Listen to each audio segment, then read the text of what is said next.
¿Qué tal? Muy bienvenidos. Comenzamos a transitar juntos otra edición de La Otra TV.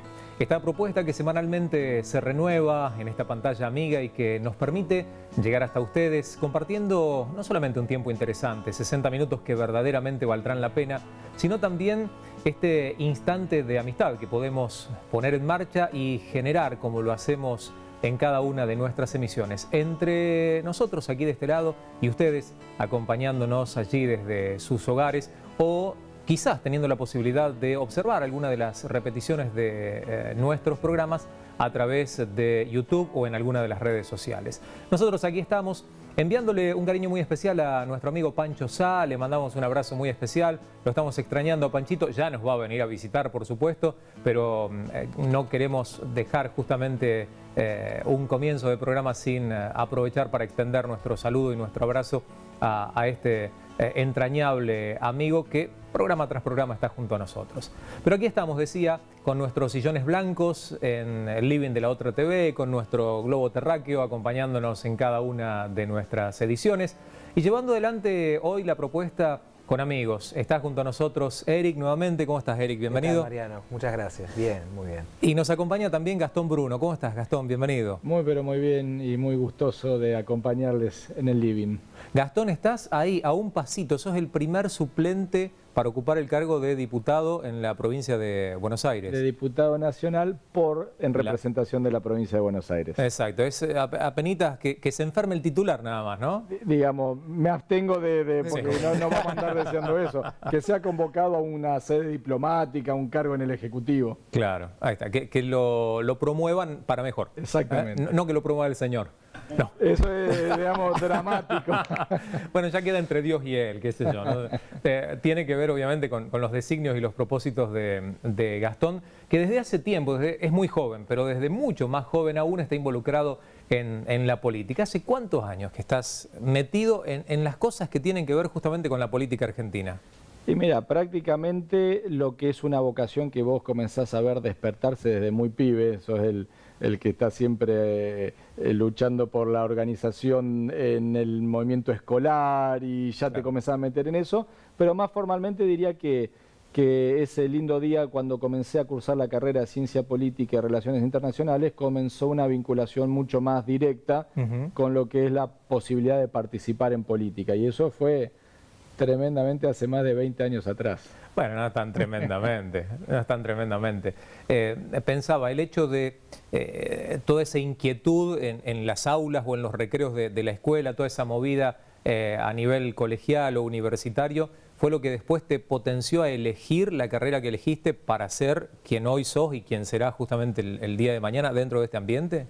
Sí, yo también siempre digo, tanto en el ámbito de la Iglesia Evangélica a la que pertenezco y al cuerpo de Cristo del que formo parte, pero también fuera en los ámbitos seculares, no tengo ningún prurito en afirmar que finalmente esa vocación y esas ganas y ese deseo que estaba innato y ahí dando vuelta, se selló con un llamado de Dios que no es un llamado mesiánico, sino que responde al propósito que cada uno tenemos para nuestras vidas y que en ese sentido Dios, en tantas formas en las cuales Él dialoga con el hombre y dialoga en términos espirituales y con el alma y aún en términos racionales, selló en mí la convicción de que su propósito para mi vida era servirle en el ámbito de la política. Cuando hubiera podido hacer un servicio en el ámbito pastoral, porque papá es un pastor de la iglesia evangélica y yo lo acompañé durante toda la adolescencia en el liderazgo con niños, con adolescentes, en el servicio de la adoración en la iglesia, pero en determinado momento, cuando comienza un individuo a definir su rumbo, terminando la secundaria, a ver qué vamos a hacer, vino la convicción muy clara de que mi ámbito de servicio a Dios era a través de la participación política.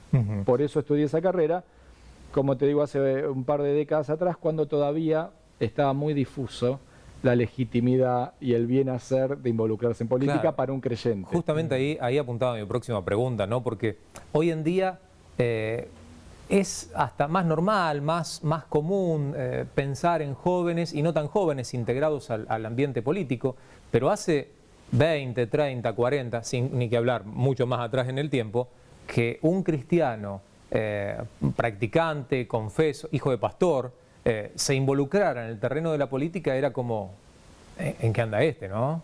Sí, en mi caso era la matriz, vamos a perder un soldado, la iglesia va a perder un soldado. Wow.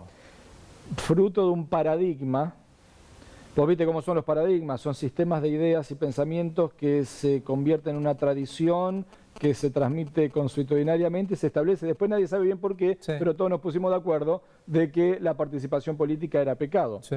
Cuando una mirada, ni digamos espiritual, una mirada racional indica que cualquier sistema necesita la integración de componentes que lo puedan revitalizar, refrescar, más quienes transcurrimos la vida organizada en valores, en principios. Claro. Un politólogo muy renombrado que escribió hace unas décadas, Juan Linz, decía que la participación política se puede dar con arreglo a fines o con arreglo a valores. Arreglo a fines, bueno, yo tengo que ganar el poder al coste que sea para llevar adelante mis idearios políticos, con acuerdo a fines. Y suponte, ¿no?, que se habló tanto últimamente, ¿está bien corromperse? Mientras podamos lograr que nuestro proyecto político se establezca y se sostenga, no hay límites. Ese es un arreglo a fines. Y hay otro arreglo que es el arreglo a valores. Yo no sé si tengo que llegar a algún lado. En el proceso, mi fin es transcurrir en valores, claro, revitalizar la pujanza del organismo social a través de principios y valores, que nosotros justamente los extraemos de la Biblia, la palabra de Dios. Somos quienes hemos ingresado a la política en distintos partidos políticos, comprendiendo el juego de la política y la participación, o en el ámbito judicial, legislativo, ejecutivo, en cualquiera de ellos, pero con una cosmovisión bíblica que asienta en principios y valores que son muy claros. La Biblia es extremadamente clara en su propuesta. Ustedes aprendieron, dice Mateo 20:26, ustedes aprendieron que los que gobiernan y están en autoridad los someten y los sojuzgan, pero con ustedes que entran a la participación política con un llamado de Dios no será así. El que quiera ser grande va a tener que ser un servidor, y el que quiera destacarse va a tener que aprender a ser el último primero. Entonces hay un sistema de valores bien elucubrado. La pregunta es ¿cuándo perdimos el rumbo? Claro. De que esta propuesta social tiene que estar encabezada por mujeres y hombres que además sean portadores de un espíritu superior, de poder, de amor y de dominio propio, que es lo único que puede conectar esos valores con la vida real. Pensaba, Eric, a propósito de las citas que mencionaba Gastón, digo, la Biblia no es la única referencia que hace a el hecho de que el hombre se involucre o sea parte de la política. Hay historias que hablan de hijos de Dios netamente vinculados al ambiente de la política o del gobierno. A ver, partamos de la base, ¿no? Si nosotros nos remontamos al antiguo pacto, ¿no es cierto? ¿No? Ese acto salvífico primero que Dios hace por su pueblo, Israel, que lo convierte en su pueblo, esa liberación de Egipto, se hizo a través de un instrumento que tenía una alta preparación política, militar y territorial, y que sabía cómo se tenía que hablar, cómo se tenía que discutir, que por desperfectos de su habla tenía un mediador, ¿no es cierto?, que estaba allí Aarón presente, y me refiero a Moisés, sí. Pero la sabiduría... Perdón, te hago la salvedad. En la novela vieron que habla bien Moisés, pero un detalle nada más. Lo que dice habla él, bien lo que y dice... tiene un tremendo físico. Sí. Es lindo. Claro, es lindo, digamos. Pero bueno, salvando esas... Sí. Cerramos el paréntesis, seguimos. Ese paréntesis, digo... Había una preparación allí. Todos los líderes carismáticos que Israel tuvo después en lo que se llamó la Liga Tribal también tuvieron una alta preparación, algunos más, otros menos, pero sabían de qué se trataba, ni hablar después los reyes, etc. Ahora, a mí me parece fundamental esto que él toma de Mateo 20, en donde se sitúa la participación de un líder que pertenece a la iglesia, que puede inmiscuirse en el ámbito político, pero sin olvidar esta posición de siervo. Si hay algún ejemplo fundamental es la vida de Jesús. A Jesús en numerosas veces lo quisieron declarar rey, ¿no es cierto?, popularmente, que eso iba a terminar en cualquier cosa. Por eso Jesús, en una posición de sabiduría y sabiendo cuál era la motivación del corazón, se apartaba en esos momentos, porque ellos buscaban un rey que represente los ideales de los celotes, que era un partido judío de ese momento que quería recuperar la autonomía de Israel por medio de la fuerza. No, Jesús se apartaba de eso, no era el pensamiento de Jesús, sino que lo que establece el texto bíblico es que Jesús sí era un rey, pero era un rey siervo. Y la figura del Mesías que trae Jesús y que instala a Jesús en el imaginario teológico es la figura de un rey siervo, de un Mesías sufriente, que se entrega para traer salvación al mundo. Perdón, eso hoy quizás nosotros lo entendemos, lo hemos estudiado, lo hemos aceptado, pero en ese momento era muy chocante. Era muy chocante pensar que el Mesías prometido se autoentregaba, ¿no es cierto?, a la muerte por los pecadores y se entregaba a los poderes que oprimían al pueblo, cuando había una prehistoria de judíos que habían querido reivindicar este poder y subvertirlo desde manos de la violencia, como lo fueron los macabeos y otros partidos.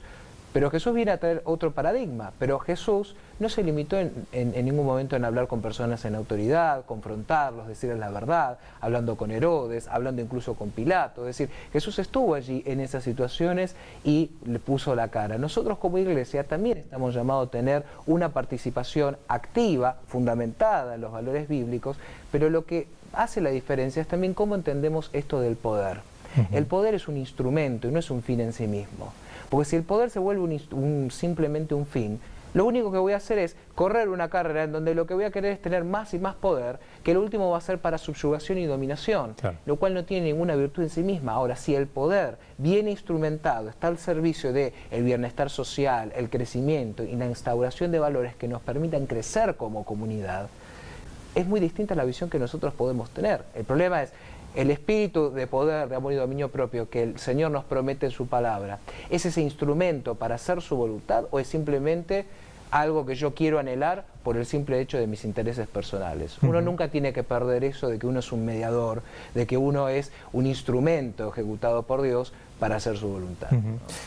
Y dentro de esta condición de instrumento para poder involucrarme en política, ¿qué es lo ideal, qué es lo práctico? ¿Hacer como en algún momento dijo la expresidenta, armen un partido político y ganen? ¿O comenzar a involucrarme y a participar dentro de los partidos existentes? ¿Qué crees que, obviamente en tu caso sé qué es lo que te ha dado resultado, pero qué crees que a la iglesia en general le daría resultado? Somos prudentes, en parte sabemos y en parte profetizamos, y nos vamos valiendo de experiencias anteriores y propias para ir construyendo un sistema de pensamiento asertivo. Tomando en cuenta la perspectiva bíblica, o sea, hasta la Biblia se pudiera darte una sugerencia al respecto. Bueno, tomamos los elementos. Nosotros creemos que somos levadura.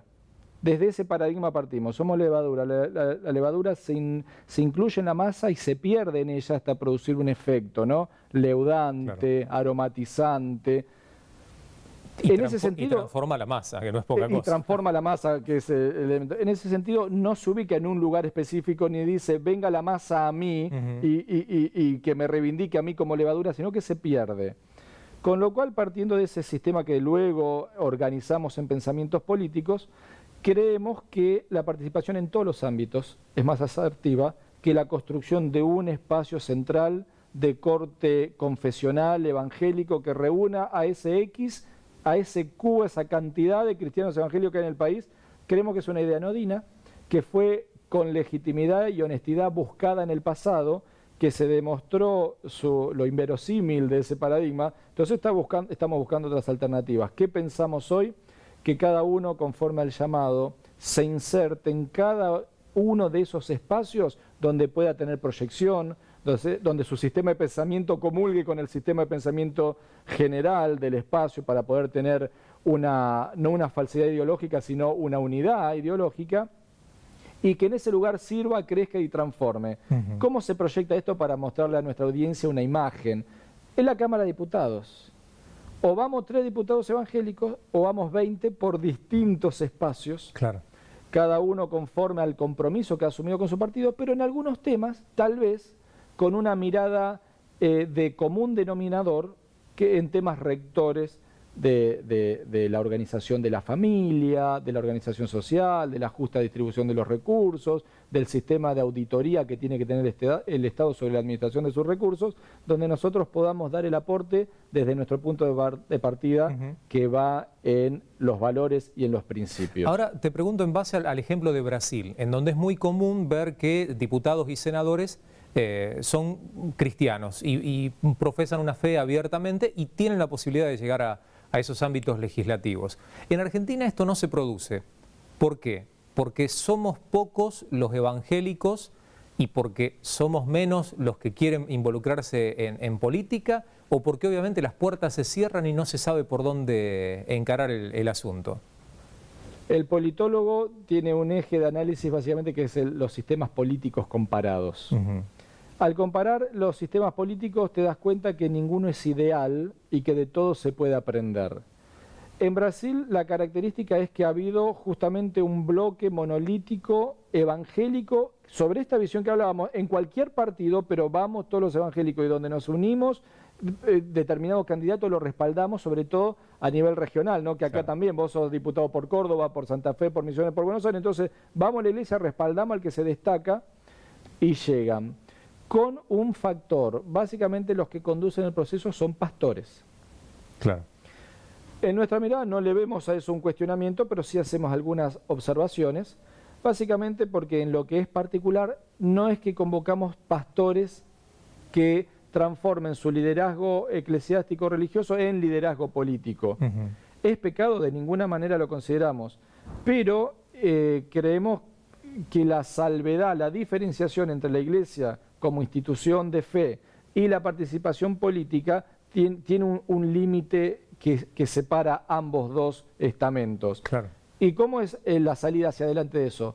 Que claramente entre los miembros de las iglesias hay un sinnúmero de mujeres y hombres que se pueden capacitar, preparar, destinar la mayor parte de su tiempo a profesionalizarse, un factor que encontramos, ya sea con evangélicos o sin evangélicos, que la gestión política necesita más gente capacitada. Claro. Esto de idóneos y honestos. Esto es un factor en Latinoamérica. Entonces, ¿por qué no nosotros, como gente de fe, cristianos, seguidores de Cristo, dar oferta a esa demanda? No necesariamente tiene que ser el pastor. Colombia ha tenido también un agigantamiento de la participación de evangélicos en política y en otros países de Latinoamérica está ocurriendo. Otra vez, no queremos hacer dogma, observamos, pensamos y compartimos estos pensamientos para la consideración. Tal vez en Argentina el proceso sea distinto de Brasil. Tal vez en Argentina tenga que ver mucho más con laicos que con líderes religiosos. Entonces por ahí eso puede hacer que el transcurso de la inserción sea un poquito más lento. Luego un obispo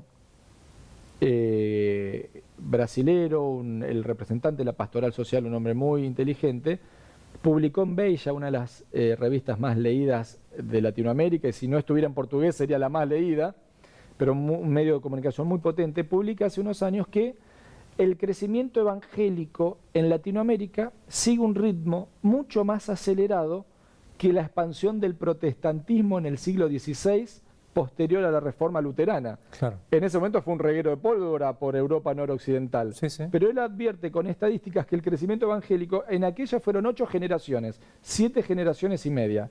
Él aduce que acá en 2 generaciones se ha transformado el 20% de la población, sin temor a equivocarse, dice él, y las estadísticas lo demuestran, se está convirtiendo a la fe evangélica.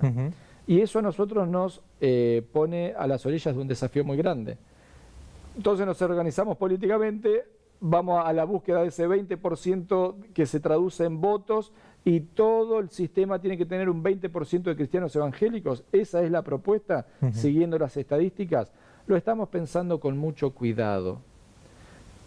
Uno de los factores para dar respuesta a ese desafío es decir, no estamos buscando poder evangélico.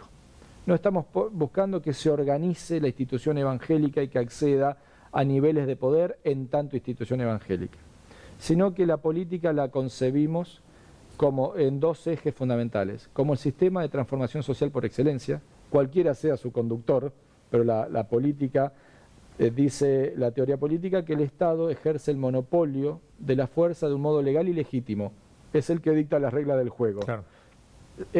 Constitucionalmente establecido. Entonces, ¿quiénes van a ocupar las esferas del Estado? Es nuestra pregunta. ¿Evangélicos o mujeres y hombres idóneos y honestos? Pues sí, pueden ser unos y otros, bueno, pero tendremos que tener cuidado porque ya hubo una iglesia institucionalizada a lo largo de los siglos que ejerció el poder político y no es lo que estamos buscando, ni siquiera queremos ser reactivos ni críticos, pero no es lo que estamos buscando, no es el llamado, sino llegar a esos espacios. Y aquí no me quiero extender mucho, pero no queremos llegar como conquistadores, sino como liberadores del espacio. Porque lo que hemos recibido nosotros no fue una invasión del Espíritu Santo, una conquista del Espíritu Santo, sino una liberación a través de la verdad. Claro. Entonces, al ser portadores de ese germen, lo tenemos que llevar a esas esferas. Entonces, por un lado, la política como ámbito de transformación social, la empresa como ámbito reproductor de los recursos y de la prosperidad económica, la educación como ámbito social formativo, la justicia como ámbito rector, tienen que ser invadidos por mujeres y hombres, invadido otra vez, por ahí no es la palabra, tienen que ser liberados por mujeres y hombres que sean portadores de eso. Entonces no es poder evangélico, sino eje ahí. Y el otro, perdón. No, termina la expresión. Y el otro punto es que la política, además de tener un eje autoritativo, tiene un eje de servicio fundamental. Si habrán pasado mujeres y hombres de Dios en 1, 2, 3 generaciones por la política de un modo trascendente, la pobreza habrá tenido que disminuir.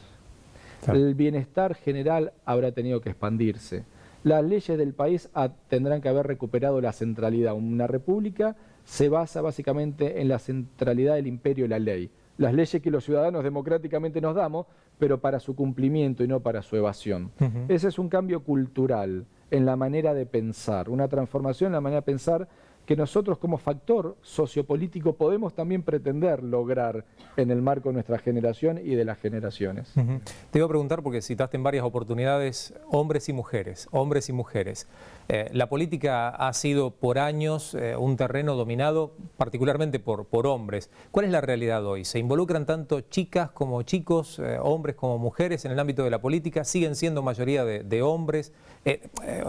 Cristianos me refiero, aquellos que comienzan o que quieren incursionar. ¿Hay una estadística al respecto? O vos, que obviamente trabajás con muchos que están en estos ámbitos, podés discernir, che, mira, nos harían falta unas cuantas chicas más o...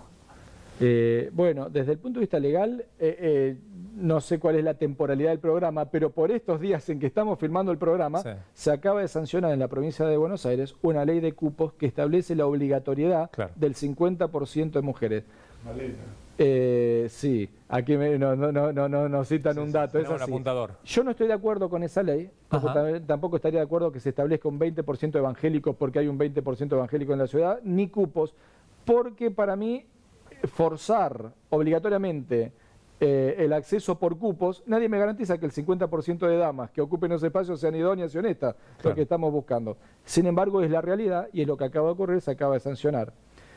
Yo creo que es forzar el proceso, porque de hecho venimos de tener una presidenta mujer, tenemos una gobernadora mujer por primera vez en la historia, mujeres son protagonistas, la campaña que comienza el año que viene va a tener a protagonistas mujeres, el ámbito de la empresa comienza a tener, si bien todavía hay desigualdades, se le paga más al ejecutivo hombre que a la mujer, sí.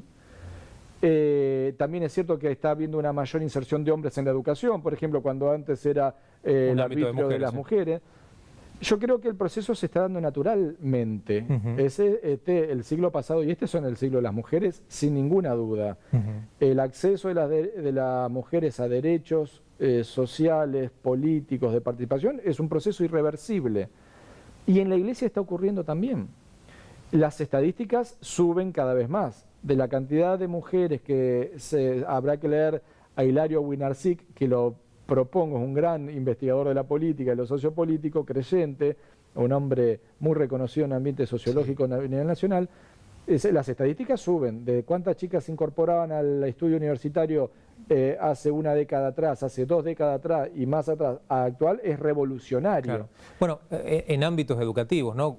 Me pasó a mí cuando yo estudiaba en la escuela primaria, éramos más varones que mujeres y hoy en día son más las mujeres que los varones, sin ¿no? duda. Sí, y eso después tiene una proyección en la población universitaria que va a tener también una consecuencia en el acceso a las profesiones que emanan de esos estudios universitarios. Pregunta a nivel personal, en la familia Bruno, ¿el cupo femenino tiene peso fuerte? Determinante, absoluto. Mi esposa, igual que Eric, es una psicóloga, una psicóloga. Ella... No te dijo psicólogo. No, fue un error semántico, me disculpo. Un lapso lenguaje, dale. Y lo nuestro es como el viejo blues, vamos juntos a la par. Ahí está. No somos iguales, porque no somos iguales, pero cinchamos por igual en buscar el propósito de Dios para nuestras vidas, consensuamos las decisiones, yo soy su cabeza y es un lugar que no puedo resignar porque Dios me estableció como su cabeza, pero las decisiones las tomamos en conjunto. Siempre porque ella es el cuello, acordate. Claro, exactamente. Aparte siempre terminamos con las frases filosóficas y célebres, sí querida. Claro. Así que, no, pero es tan potente el riesgo que hemos tomado, y es tan potente el riesgo que toma todo aquel que va a insertarse en un campo misionero inexplorado, con amenazas, con dificultades, y sin ninguna duda se lo decimos permanentemente a la gobernadora, a los funcionarios, y la confrontación espiritual, que nuestro espíritu recibe la resistencia del espíritu imperante, que no encuentro un modo mejor que consensuar con mi esposa todos los grandes trazos de las decisiones. Doy gracias a Dios y lo publico permanentemente de su inteligencia, de su sensibilidad, de haber consensuado juntos este proceso, que yo creo que su papel protagónico es determinante. Que ella haya estudiado para mí es un factor muy determinante, que sea muy inteligente es muy determinante, y que sea, para mi gusto, tan bella también, ¿no? Claro, y que te haya elegido a vos ni hablar, ¿no? Eso es un milagro. Eso es un milagro, siempre lo digo.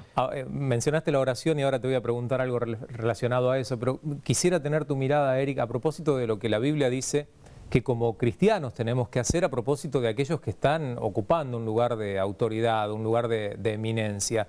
Y la oración en ese sentido es casi como la excusa que no podemos poner, decir, no, sí, tenemos que orar, ¿no? Exactamente. Hago esa acotación y hago una pequeña digresión en torno a lo que venía hablando él, en torno a cuál es la condición del país en torno a la presencia de evangélicos y cómo unar esto mancomunadamente. Hay un gran factor debilitario, deficitario en la sociedad, que es el factor cohesivo. Cohesivo. El factor cohesivo, referente a la cohesión, referente a la unión que nosotros como evangélicos podamos tener.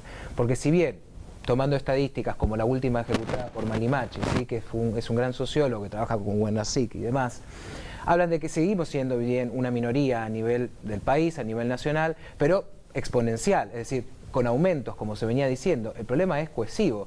Somos distintas confesiones evangélicas que no nos ponemos de acuerdo en lo que creemos, en lo que pensamos, sabemos que es el mismo Dios, la misma doctrina y demás. La pero estadística te agrupa, sí, pero la estadística nomás. La estadística, nada más, porque a nivel litúrgico, a nivel, ¿no es cierto?, de determinadas ideas, a nivel de liderazgos, que a veces han pecado, y lo digo bien, por determinadas posiciones verticalistas en donde no han permitido el desarrollo congregacional de las voces y de los votos, y que hayan podido, por supuesto, este modelo trasladarlo a la cultura.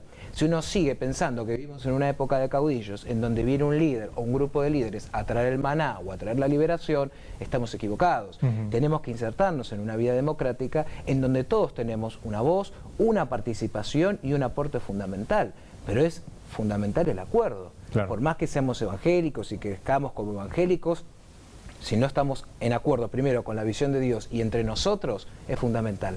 Freud tiene un texto, obviamente de principios del siglo XX, pero muy interesante y muy actual, que se llama Psicología de las masas y análisis del yo, en donde Freud analiza obviamente los fenómenos de masa, pero analiza fundamentalmente la figura del líder. Y el líder tiene que tener dos características. Primero, tiene que ser no un líder paternalista ni asistencialista, sino que fomente los recursos que hay en la población para que no solamente puedan producir, sino autoabastecer al país o a la región en donde están insertos. Es decir, tiene que ser un líder que fomente y no simplemente que brinde, ¿no es cierto?, generando culturas de no trabajo, no inserción. Y a su vez, tiene que ser un líder que promueva la cohesión entre los diferentes yoes, es decir, en los diferentes sujetos que componen esa población. Si eso no sucede, aparecen divisiones, aparecen pleitos, aparecen faltas de visión y estancamientos que producen la ruptura de ese sistema en particular. Entonces, cuando nosotros hablamos de liderazgo, hablamos de sujetos que estén capacitados, que sean idóneos, que tengan en claro cuál es la visión de Dios, pensando en el pueblo cristiano, que tengan en claro cuál es la visión del texto bíblico acerca de los comportamientos de valores, los comportamientos éticos, pero que a su vez sepan desafiar a la población a ponerlos en práctica y a vivirlos, porque eso es fundamental. Yo lo puedo tener en claro, pero si no sé transmitirlo, comunicarlo y desafiar, incentivar a una población para que viva y atraviese quizás momentos políticos no tan fortuitos por cuestiones que no vamos a entrar en detalle, se pierde esa cohesión y se pierde esa participación fundamental. Desde lo bíblico, tomando esto de la oración, como iglesia estamos llamados a orar, pero mínimamente estamos llamados a orar. Estamos llamados a orar, estamos llamados a participar, estamos llamados también a aconsejar, a acompañar estos momentos de transformación y de inserción. Me gustó mucho lo que dice Gastón en cuanto a poder tener claro y de forma diferenciada cuáles son las instituciones. La iglesia no es el Estado, la iglesia no es una empresa, la iglesia no es una ONG, la iglesia es la iglesia. La iglesia tiene que dialogar, anunciar, denunciar, como decíamos en otra oportunidad, con cada una de estas instituciones, dialogar dialécticamente con cada una de ellas y transmitir los valores del reino. Pero la iglesia no puede adoptar un modelo de empresa, no puede adoptar ni de alguna manera ceder en cuanto a sus palabras con determinados acuerdos estatales, porque ya lo hemos sufrido en otro tiempo, como bien se dijo, y por algo no solamente tuvimos la reforma magisterial, que fue la reforma protestante, sino a su vez la reforma radical, ¿sí?, que fue la reforma donde se instituyó las iglesias libres del Estado, pero con participación en los mismos para poder causar un ámbito transformador. A propósito de lo que mencionaba recién Eric y de esto que tiene que ver con la función que tenemos como cristianos de orar por aquellos que ocupan un cargo, un espacio en el ámbito público dentro de la política o de gobierno. Quisiera conocer tu mirada, Gastón, a propósito de mucha gente que dice, sí, está bien, yo oro, pero siempre y cuando quien gobierna sea justamente el que yo voté. Porque si el que gobierna a nivel nacional, provincial o municipal no es de mi color político, no es de mi simpatía, y bueno, que ore otro. ¿Qué opinas al respecto? Es muy profundo. El camino fácil debería decirte hay que orar por las autoridades porque es mandato bíblico y los que están en eminencia, si llevan la ciudad a un buen lugar, la ciudad va a estar en paz y claro, si chocan la ciudad contra el iceberg, la ciudad se va a hundir. Pero no se acaba ahí solamente, por eso es simplificar lo muy complejo.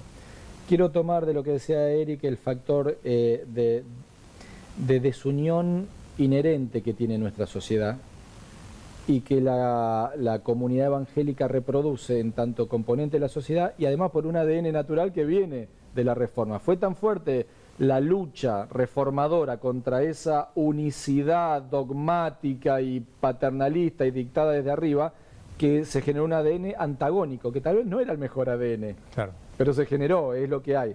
Nosotros tenemos que reaprender, más que hacer una comunidad evangélica, que lo somos, hacer una comunidad de reino. Exacto. El reino tiene preceptos distintos de los que hoy tiene la iglesia evangélica. Nos vamos a hacer al-Adquiri, nos debatamos, ampliemos la manera de pensar, llevemos nuestros pensamientos hasta los horizontes de lo desconocido, que así es la mente de Dios, a fin de que seamos transformados mediante una renovación en nuestra manera de pensar que nos lleve a comprobar cuál es la voluntad de Dios. En definitiva, nuestro juego es conocer e implementar la voluntad de Dios.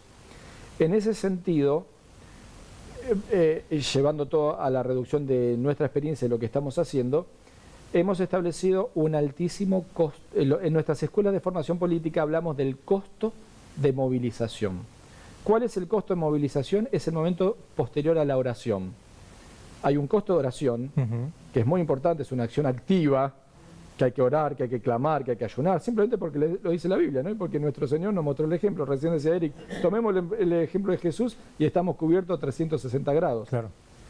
Pero no acaba ahí, es el primer momento. Si la comunidad de fe solamente se redujera a la oración, no sería suficiente. Porque con la oración no se abrió el Mar Rojo.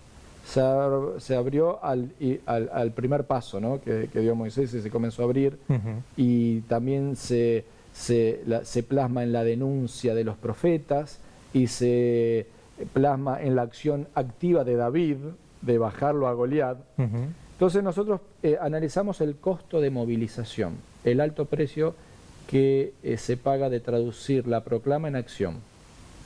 Es un costo de errores, es un costo de entrar al campo de batalla, es un costo de heridas, es un costo de quedar perdido, de notar que en determinado momento los que te acompañan ya no están más, que el rumbo que estaba muy claro cuando era de día, ahora que está de noche, se perdió, que es encontrar la guía de Dios cuando no está tan clara, es un momento más profundo, individual y social. Nosotros podemos invitar a la sociedad a conocer, a salir de su desconocimiento y a conocer la inteligencia espiritual. Freud comienza en el origen a establecer que somos cuerpo, alma y espíritu.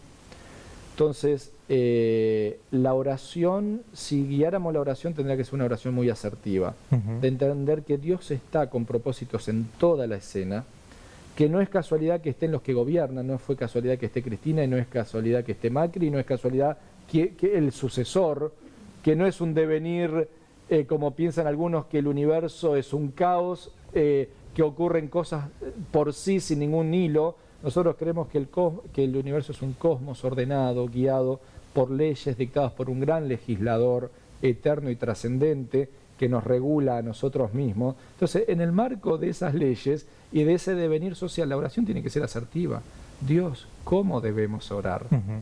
¿De qué manera hacerlo? Te cambio la perspectiva recordando algunas palabras que en alguna ocasión dijo Cynthia Houghton cuando estaba a cargo de funciones legislativas.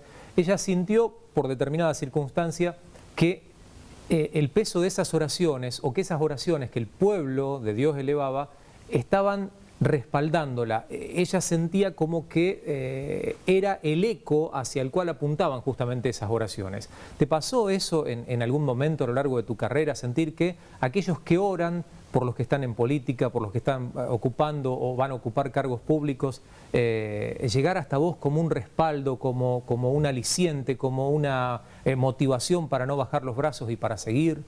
Definitivamente. Ese maná del Antiguo Testamento, yo lo traduzco en nuestros días como la oración. Y lo valoramos y lo solicitamos como un ruego permanente.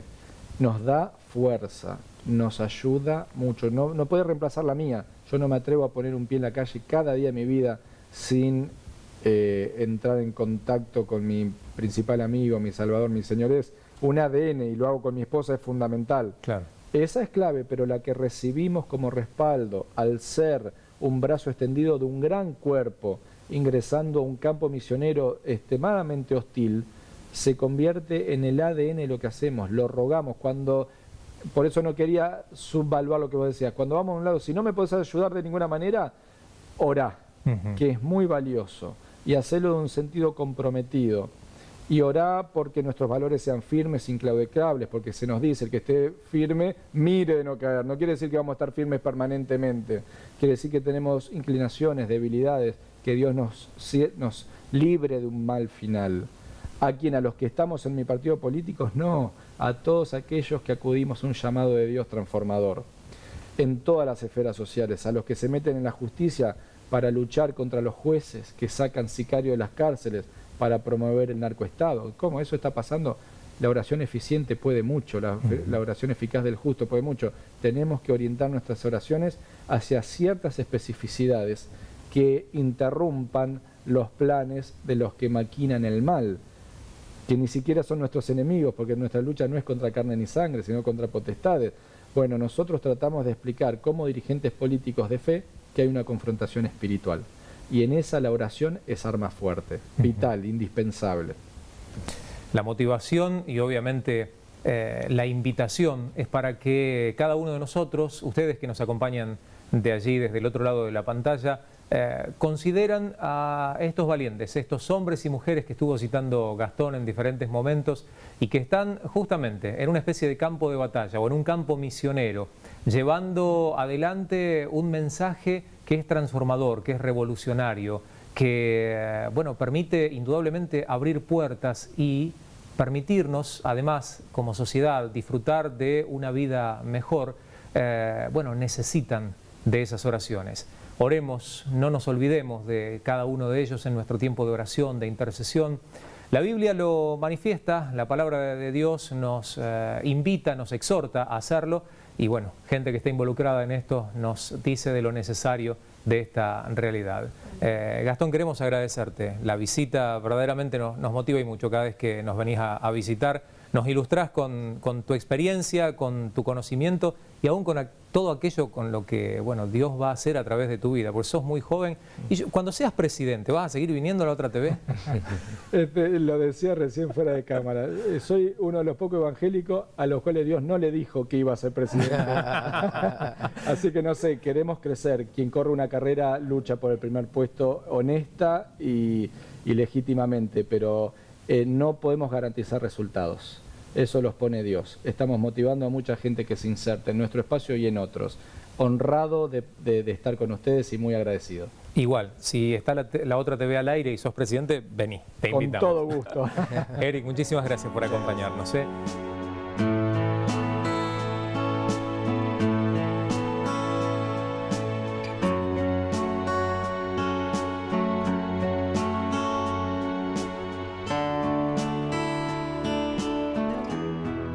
Le damos la bienvenida a nuestro próximo invitado. Está con nosotros Amílcar Matosian. ¿Cómo estás, Amílcar? Bienvenido. Bienvenido, muchas gracias. Una bendición estar acá con ustedes. Bueno, vamos a hablar acerca de octubrillante. Exactamente. Es una palabra que ya la gran mayoría de nosotros domina, conoce, una expresión en la que sabemos de qué se trata, pero siempre hay gente que dice, ¿octu qué? Octubrillante. Brillante. Claro, contanos un poquitito, contale a la gente qué es. Claro, empezaba justamente a jugar con esto de la abracadabra y todo lo que se juega en los canales de niños en cuanto a este mes, particularmente porque no es solo una fecha, Halloween es un mes y medio ya instalado como algo, entonces queríamos jugar con algo creativo y queríamos contrastarlo con lo que se celebra en Halloween, que es la oscuridad, ¿no? Si tuviéramos que buscar un antónimo de Halloween sería octubrillante. Exactamente, entonces quisimos darle y un nombre que sea creativo, fuerte, novedoso, que pueda caer con buena cara como digamos presentación de una actividad que a priori tenía muchísimo rechazo, porque Halloween estaba muy instalado en Argentina y en otras partes del mundo, en América también, digamos, como una celebración. ¿Qué hacemos en octubre? Halloween. Claro. Y te pregunto a vos y también le pregunto a Eric, que obviamente nos sigue acompañando en nuestro living, ¿por qué crees que esta cultura que viene desde el norte y desde muchos otros lugares se arraigó y se estableció tanto por estas latitudes? ¿Por moda? Por la globalización, porque Halloween fue lo que fue comercialmente, culturalmente, desde hace un tiempo esta parte. En Argentina, le voy a dejar a Eric la parte profesional y demás, en Argentina, desde mi propia experiencia, Halloween se instaló porque se instaló como la moda en los lugares de influencia. Y fue muy estratégico porque fue una celebración, entre comillas, cultural, que lo hicieron a través de inglés y los countries o los lugares donde la gente de recursos... Sí, era cool, digamos, celebrarlo. Era cool, era algo también de lo exótico, ¿no? Lo exótico, lo extraño. Y esto de quedarse toda la noche despierto es muy atractivo para los niños y para los adolescentes en particular. Claro. Es divertido quedarse toda la noche despierto. El punto está que esta cajita traía adentro un montón de sorpresas, por llamarlas sorpresas, donde generó muchísimas dificultades en el desarrollo de la niñez y de la adolescencia, digamos. Pero hoy en día, de alguna manera, esto ya pasó de ser algo cool y se trasladó a los colegios municipales, a las familias. Hay familias que se juntan para celebrar. Entonces, digamos que de alguna manera esto se instaló desde algo cool, pero ya ahora como bastante cultural. Esto ya está instalado como algo que vamos a celebrarlo, es decir, como algo impuesto, ¿no? Claro. Pensaba, Eric, cuando yo era chico, a lo sumo te vestían del zorro, de las nenas de la Mujer Maravilla, de algún superhéroe, pero nunca de un esqueleto, de una bruja cachabacha o de alguna cosa. Y sin embargo eso en algún momento se impuso en nuestro país. Citando un poco lo que decía Amílcar, es una instalación desde lo cool, desde la moda, desde lo que está en determinados circuitos y círculos, pero también con esta cuestión de lo imperialismo, ¿no es cierto? Esta cosa de traer e importar cosas de afuera, porque lo que tenemos acá es aburrido, es cotidiano, no es habitual, y de alguna manera causa unas ciertas diferencias en lo que es los hábitos de las costumbres familiares. Ahora, si nosotros vamos un poquito más a lo psicológico, ¿por qué fascina ya a nivel mundial, quizás no tanto en nuestro país, esta cuestión del festejo de algo que tiene que ver con la muerte, con la oscuridad? ¿Por qué esta cosa de ponernos al servicio de aquello que resalta en realidad el morbo, ¿no es cierto? Más que algo productivo o eficaz. Y la realidad es que siempre tenemos esa tendencia de apuntar y poner nuestra vista en aquello que causa el horror, que causa el espanto, que causa la diferencia, y no tanto la salud, el bienestar. De hecho, nos sorprende más un accidente, y somos testigos de aquellos que manejamos, ¿no? Cómo eso dilata a veces las autopistas y las carreteras. O decís, ¿dónde fue el accidente? Fue del otro carril, pero es tan lento a ver qué pasó y qué sucedió, que capta la atención. Esto también, de pronto, imágenes de brujas, de demonios, todo aquello asociado con la oscuridad y con la muerte, convocan, y uno puede decir, ¿por qué desde lo social y de lo individual nos convoca tanto eso? Porque son aquellos aspectos que lo social, lo psicológico, reniega y oculta más. Entonces, que de pronto esté de alguna manera permitido, bien visto, que todo eso salga a flote y que por una noche yo pueda ser otra persona, que es lo que también trae innovación, el disfraz, y el disfraz de cosas relacionadas también con la muerte y con lo terrorífico, actúa como un desinhibitor. Es decir, por una noche puedo ser diferente, por una noche no soy Juan Palotes, ¿sí? Soy el demonio, soy la bruja, soy esto, soy lo otro, y que eso mezclado con determinadas fiestas, con alcohol, con despilfarro y demás, se vuelve, entre comillas, productivo a esa situación social particular. El tema es pensarlo en nivel de los niños. Claro. Que los niños lo ven como un festejo, lo ven como algo bueno, que se les da algo a cambio. Sí, como algo inocente, ¿no? Como algo inocente, pero que nosotros tenemos y estamos bien anoticiados de los problemas sociales que eso incursionó en la cultura que más lo festeja quizás hoy por hoy, que es Estados Unidos, en donde en esas noches aparecen raptos, aparecen obviamente secuestros de niños, se los lastima, se los daña, con los dulces le dan pequeñas navajas de afeitar o cosas que son para detrimento de su salud. Entonces se ha de alguna manera diversificado ciertas prácticas acudidas y cobijadas en la negrura de la noche. A vista de todos y aceptado por todos. Entonces, ¿cuál es el verdadero valor y por qué nos convocó algo que en sí mismo nada tiene que ver, ni habla con los valores bíblicos, sino con un bienestar social general? Claro. Yo hago mi mea culpa desde mi lugar y no sé si desde los medios de comunicación, pero me da la sensación que aún los medios de comunicación cristianos, y no sé si hasta desde las mismas iglesias, se ha incentivado a la propagación de el Halloween sin quererlo. Por querer contrarrestarlo, nos pasábamos tiempo explicando lo que era, de dónde surgía, cómo era, dónde surgía o dónde apareció lo del truco, trato, que lo de, no me sale el nombre del lugar de donde venían, los celtas. Pasamos tanto tiempo explicando todo eso que invertimos más en difundirlo que en contrarrestarlo, ¿no? No sé, es mi mirada. Totalmente. A ver, acá está el punto que realmente para mí esto fue significativo de nuestra propia identidad como cristianos en Argentina. Nuestra propia identidad como argentinos y nuestra propia identidad como cristianos argentinos. Poco valor al poder de Jesús. Y demasiado valor a la oscuridad y a lo que Halloween traía. A ver, ¿cuántos puré de calabaza se hacen en octubre, ¿no? Es decir, y en Facebook, en las redes sociales se difunde. Y así, de esa manera, no lográs captar la atención del niño. ¿Por qué octubrillante? Porque justamente es una alternativa al no. Claro. ¿De qué sirve decirle a un niño no si no hay una alternativa? Es decir, ese fue el punto de partida de esto, de lo que yo llamo una improvisación santa y osada de Silvana Mraida, que de una semana para la otra su hijo le dijo no, pero hacemos unas pizzas en la iglesia. Y ahí nació, tenía otro nombre, ¿no? Pero ahí nació lo que fue Octubrillante. Y creo que tenemos que darle valor a lo que tenemos, a la alegría, a la paz. ¿Qué padre, qué instituto de inglés, qué gobierno, no sé qué empresa no va a querer celebrar la alegría, el amor, la paz? Y todo eso es Jesús. Entonces nos enfocamos en eso. Y a través de eso, y sencillo, ¿no? Es decir, cuando uno está en un espacio donde no hay luz, bueno, puede discutir, puede hacer todo lo que quiera, pero sigue estando en la oscuridad. Y hablando de Halloween, estábamos en oscuridad. Claro. ¿Qué hicimos con Octubrillante? Prender la luz. Totalmente, ni más ni menos, ¿no? Ni más ni menos, y punto. Y no hablar tanto de Halloween, si Halloween ya fue. O sea, es decir, no tiene trascendencia, porque tiene trascendencia Jesús y todo lo que Él trae.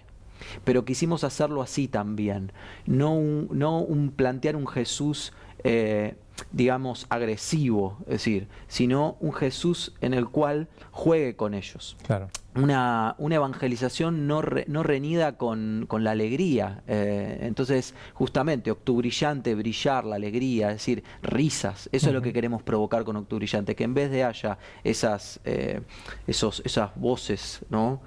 Graves, esas risas, ¿no? ¿Cómo sería el nombre? ¿No? Maquiavélicas y toda esa cuestión, ¿no? Y el sulto, el bu. Pero acá yo quiero agregar algo. Yo no estoy en contra del cuento de hadas. Me encanta ese tipo de cuentos y demás. Acá el punto está cuando nosotros normalizamos algo que es nocivo para los seres humanos y en particular para los niños. Claro. Cuando abrimos el mundo de la brujería, del espiritismo, en realidad, Sí, el sí. espiritismo. Pero desde algo muy sencillo, ¿no? Los negocios ornamentan sus vidrieras, los cotillones venden todo lo que obviamente está emparentado a Halloween y de manera muy natural se lo consume, se lo comparte, cuando en realidad, ¿con qué sentido, con qué propósito? ¿Y qué pasa con Octubrillante hoy? Que en muchas zonas cercanas a colegios donde antes se vendían cotillón de Halloween, hoy no se vende porque no se vende. Claro. O sea, porque no hay No comprador. lo consumes, la gente no lo consume. Así que estamos muy contentos en ese sentido, pero también entendemos que esto es una batalla cultural, no solo espiritual. Y eso nos cuesta a la iglesia un poco. Nos cuesta, nos gusta más juntarnos, ¿no? Y batallar espiritualmente nos cuesta. El hecho de unirle a eso lo cultural. Por eso Octubrillante es una evangelización cultural. Queremos cambiar la cultura que celebró y propagó el Halloween. ¿Por qué el Halloween es, desde nuestro punto de vista, nocivo? Porque difunde el espiritismo, el miedo y la muerte como algo positivo y bueno para los niños. Y justamente lo hemos visto en nuestros propios hijos, que ver películas de terror a una cierta edad, en lenguaje botariano sería los ata, ¿no? Claro. Pero en lenguaje normal no los deja dormir y los lleva a ese mundo de miedos y de oscuridad y de terror que no les permite vivir libre la vida, ¿no? Ahora vos decías, Octubrillante se presenta como una opción, que dejen esto no por una prohibición, sino para elegir esto otro que es mucho mejor. ¿Qué es lo que se hace en Octubrillante? ¿Cuál es la idea o la mecánica? Se juega mucho y promovemos que se juegue mucho. Y no hablamos de juegos súper estelares, hablamos de juegos, de jugar con los chicos. Obviamente no es lo mismo un grupo de 15 chicos que de 1000, como en algunos lugares pasa. Claro. Pero jugar. ¿Y jugar con qué? Con clowns, con kermés, con distintas herramientas y mostrar a través del juego, esto que te decía antes, las características de Jesús, que sean juegos pacíficos, que sean juegos alegres, amorosos, cálidos, ¿sí? que no se priorice la competencia o la violencia, sino que se promueva esto, y a través del juego presentarle el Evangelio y explicar lo nocivo que es Halloween, desde esta perspectiva, desde la perspectiva de lo que conlleva celebrar esto. Por ejemplo, alguien que nos está viendo en algún rincón en donde esta celebración, la de Octubrillante, nunca tuvo lugar. ¿Se pueden poner en contacto con ustedes? Sí. ¿Hay un lugar en internet como para obtener información, como para tomar referencia y decir, bueno, a partir de esto yo también lo quiero replicar? Nosotros... Y te hago una segunda pregunta. Sí. ¿En dónde se celebra o hasta qué lugares ha llegado Octubrillante? Mira, hemos llegado hasta Hondogai, Japón, por ejemplo. Ajá, no es poca cosa. No es poca cosa, claro. Porque en este mundo de las nuevas tecnologías, la información vuela. Sí. Vuela. Así como voló Halloween. Pero de nuestro lado vuela el bien, ¿no? Vuela el Evangelio. Porque vuelvo con el mismo ejemplo. Así como la cajita de Halloween traía todo esto, la cajita de Octubrillante trae a Jesús. Claro. Y con Jesús viene la paz, el amor y ¿Dónde se pueden contactar con nosotros? www.octubrillante.com.ar y ahí van a tener todo, cómo organizar una fiesta, digamos, dónde lo pueden hacer, los ejemplos, la historia, y van a ver un mapita actualizado recién donde donde se celebra en 91 ciudades de Argentina y en 12 ciudades de América Octubrillante. Entonces se meten, se fijan su ciudad, si no está, nos escriben y nos dicen yo quiero celebrar y nosotros le mandamos información. Y si ya está celebrada y quieren sumarse a algo que está, nos escriben y nos dicen yo soy de esta ciudad y nosotros le decimos en qué contacto tenemos allí que está organizando la fiesta. Qué bueno. Me gustaría, Eric, sobre el cierre de nuestro programa, poder tener una reflexión acerca de lo que la palabra de Dios dice, ¿no? Este mensaje de luz que contrarresta las tinieblas, el mensaje de vida de Cristo que vino justamente a cambiar y a transformar el mensaje de muerte que el mundo propaga y da a conocer. A ver, tomando esta frase feliz, este nombre feliz que es Octubrillante, ¿no? La palabra de Dios nos llama a ser luz. Pero por otro lado dice, uno no es luz y se pone debajo de una mesa, debajo de una cama, ¿no es cierto?, para ocultarla. Es decir, yo brillo, pero bueno, mientras no vean el fulgor, está todo bien, de ninguna manera. Claro. Nosotros estamos llamados a brillar y a brillar sobre la mesa, a poner este tipo de situaciones sociales comunes que nos agobian, que a veces nos apremian y nos llevan a formular este tipo de ideas y este tipo también de acciones concretas y puntuales para poder promulgar los valores del reino, para poder presentar a Jesús y a su vez no estar de un lado de la prohibición, el no, sino que también poder poner esta alternativa fundamental. Cuando Jesús predicaba y les presentaba ese nuevo estilo de vida a cada uno de sus discípulos y las personas que le seguían, él no simplemente se presentaba con un no, siendo no el fariseísmo, no a esta cuestión de la hipocresía, sino decían, no hagan esto, síganme a mí. Y a través de su vida promulgaba este estilo cristiano que hoy nosotros también estamos llamados. Decir, bueno, esto es celebrar la muerte, esto es celebrar la oscuridad, perfecto. Sí, síganme, sigamos a Jesús, como decía Pablo, así, síganme a mí como yo sigo a Cristo.